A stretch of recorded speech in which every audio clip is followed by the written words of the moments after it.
Okay lang ba sa'yo na ganito ang sahod mo? Sabi ng kapuso, deep inside, may choice po ba ako?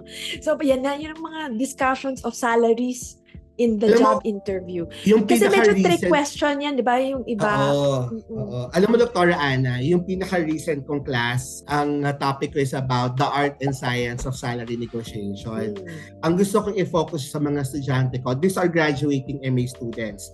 Wala silang work experience after college. Sabi ko sa kanila, always play on your strength and always know that you can always negotiate. And for you to be able to properly negotiate, dapat alam mo muna kung anong industry ka, anong klaseng company, at kumbaga nag-research ka na ito yung salary range nung position na ina-applyan ko. At papaano ko ba ma-convince yung interviewer na kaya nilang maibigay sa akin yung maximum na pwede nilang maibigay. Diba? So you have to research about that. Also, again, always highlight yung experience mo, yung skill set mo, and what can you bring into the table.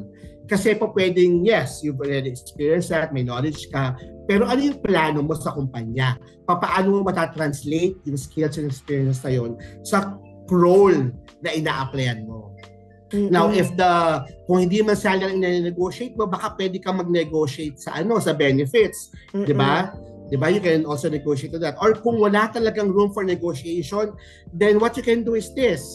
Look into dapat meron kang tinatawag na kumbaga may range ka na pag bumaba doon sa range na gusto mo, you can easily walk out and say thank you, 'di ba?